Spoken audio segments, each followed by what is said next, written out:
आज है 22 सितंबर 2024 दिन रविवार।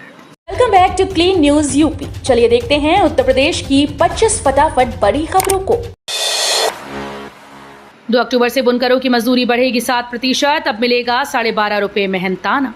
खाद्य और ग्रामोद्योग आयोग भारत सरकार के अध्यक्ष मनोज कुमार ने बताया कि 2 अक्टूबर गांधी जयंती के दिन से पूरे देश में बुनकरों की पारिश्रमिक में 7% बढ़ जाएगी और कटाई करने वाले श्रमिकों की मजदूरी 25% बढ़ाने की घोषणा की।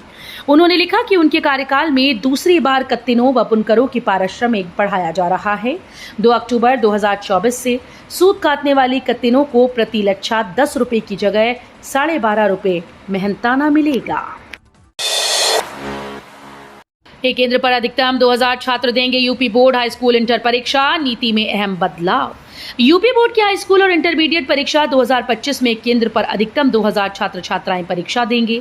पिछले साल अधिकतम 1200 छात्र संख्या आवंटित करने का नियम था, लेकिन अधिक धारण क्षमता वाले राजकीय और सहायता प्राप्त माध्यमिक विद्यालयों में इससे छूट देते हुए अधिकतम 1500 छात्र छात्राओं का परीक्षा केंद्र बनाने का प्रावधान किया गया था।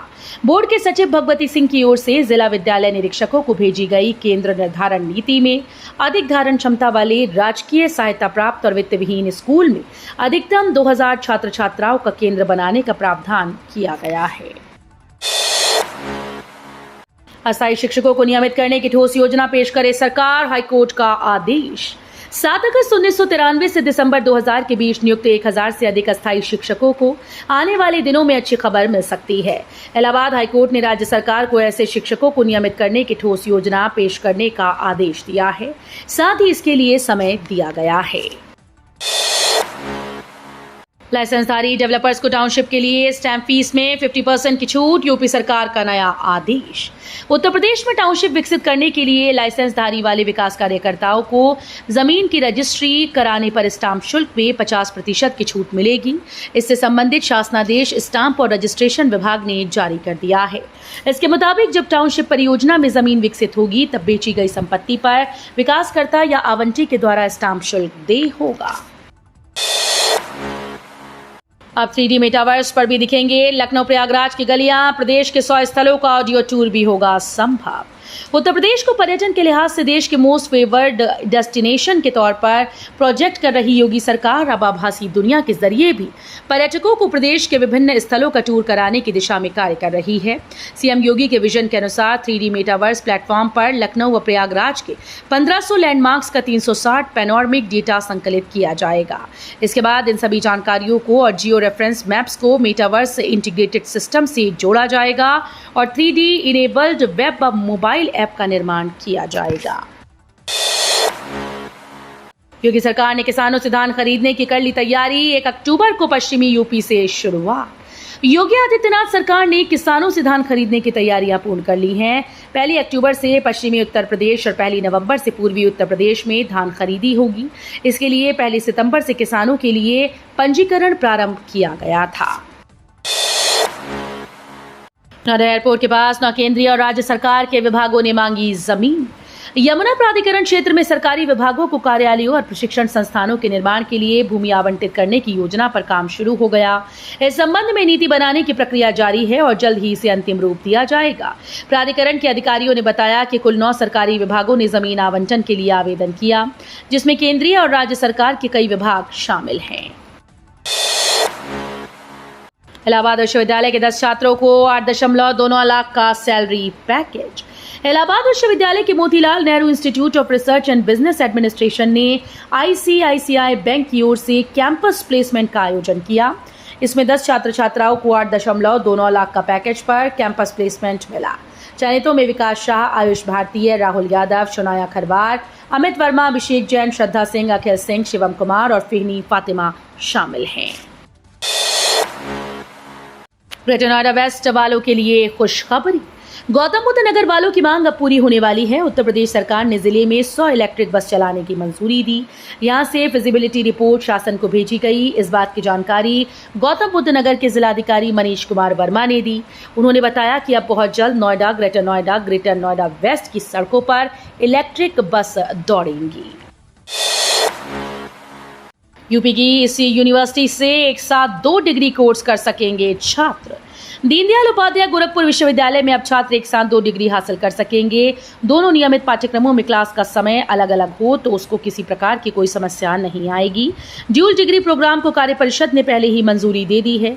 अगर आप DDU परिसर में ही 2 अलग अलग स्ट्रीम में एक साथ पढ़ाई करना चाहते हैं तो आपको क्लास के समय सारणी को देखना होगा। मोबाइल मैन्युफैक्चरिंग में पहले नंबर पर यूपी, गोरखपुर विश्वविद्यालय में बोले CM योगी। मुख्यमंत्री योगी आदित्यनाथ ने कहा कि सुशासन के बल पर निवेश का सबसे आकर्षक गंतव्य बना उत्तर प्रदेश देश का सबसे बड़ा मोबाइल मैन्युफैक्चरिंग स्टेट है। भारत में बनने वाले मोबाइल फोन में 55% की हिस्सेदारी अकेले यूपी की है। देश में बनने वाला 60% मोबाइल कंपोनेंट भी उत्तर प्रदेश में ही बनता है। ये यूपी में निहित संभावनाओं की ही क्षमता है कि सैमसंग दुनिया का पहला मोबाइल डिस्प्ले यूनिट चीन से भारत और भारत में भी उत्तर प्रदेश में ले आया। CM योगी ने कहा, गौरव संग्रहालय में हो वैदिक काल से लेकर स्वतंत्रता आंदोलन तक के दर्शन। मुख्यमंत्री योगी आदित्यनाथ ने शनिवार शाम गोरखपुर के सिविल लाइंस क्षेत्र में निर्माणाधीन गौरव संग्रहालय का निरीक्षण किया।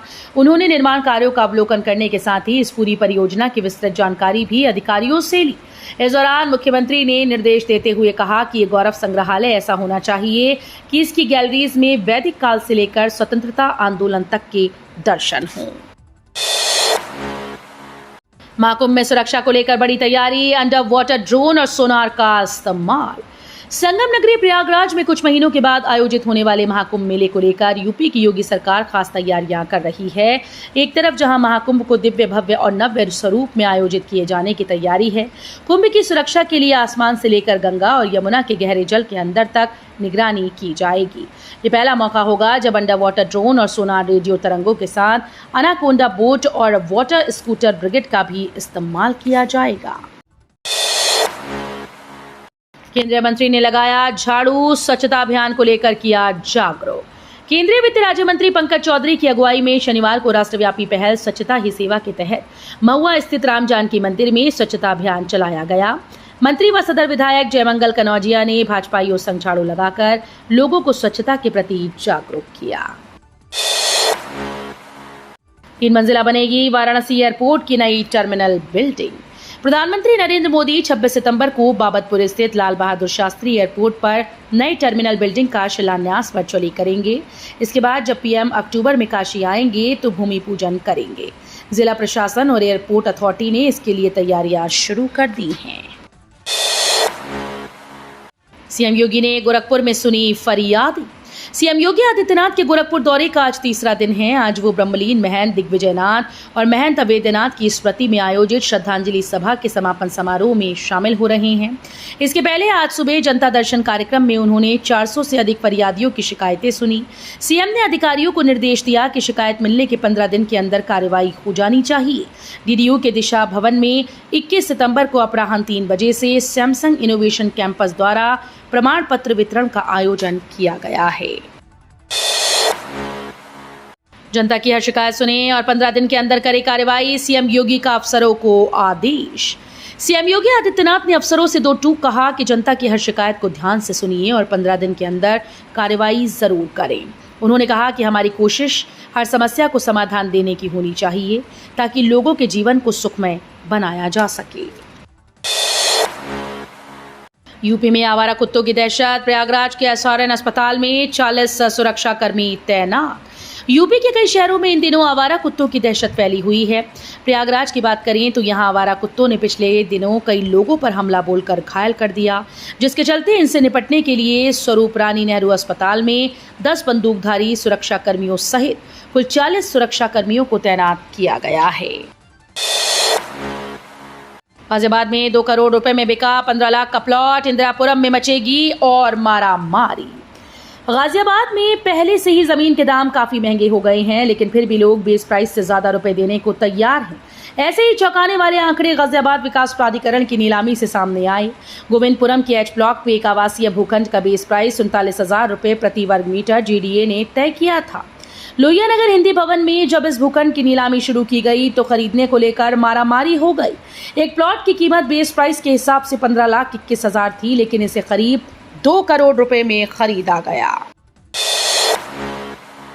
दिवाली पर लाखों रेलवे कर्मचारियों की लगेगी लॉटरी। रेलवे कर्मचारियों के एक ग्रुप ने केंद्रीय मंत्री अश्विनी वैष्णव से बोनस की कैलकुलेशन छठे वेतन आयोग की बजाय 7वें वेतन आयोग के आधार पर करने की गुजारिश की। भारतीय रेलवे कर्मचारी महासंघ के राष्ट्रीय महासचिव सरबजीत सिंह ने बताया कि मौजूदा बोनस छठे वेतन आयोग के अनुसार न्यूनतम वेतन 7,000 रुपये महीने के हिसाब से है, लेकिन 7वें वेतन आयोग के तहत न्यूनतम वेतन 18,000 रुपये है। ये रेलवे कर्मचारियों को 1 जनवरी 2016 से मिल रहा है। फ्लैट बेचने की शर्तों में खेल करने वाले बिल्डर्स पर होगी कार्रवाई, रेरा ने दी चेतावनी। उत्तर प्रदेश में फ्लैट जमीन या विला की खरीद फरोख्त के लिए जरूरी एग्रीमेंट फॉर सेल में बिल्डर खेल कर रहे हैं। आवंटियों को कब्जा देने के लिए किए जा रहे एग्रीमेंट में नियम विरुद्ध शर्तें शामिल कर रहे हैं। इस तरह की बढ़ती शिकायतों को गंभीरता से लेते हुए रेरा के अध्यक्ष संजय भूसरेड्डी ने प्रमोटर्स को चेतावनी दी है। प्लेटफॉर्म नंबर 7 से आगरा के लिए रवाना होगी वंदे भारत। सोमवार 23 सितंबर से शुरू हो रही आगरा बनारस वंदे भारत के प्लेटफॉर्म और किराए का निर्धारण हो गया। आगरा से आने वाली वंदे भारत प्रयागराज जंक्शन के प्लेटफॉर्म नंबर 6 पर आएगी। आगरा कैंट से प्रयागराज के लिए इस ट्रेन की एग्जीक्यूटिव चेयर कार का किराया 2,185 रुपये निर्धारित किया गया है।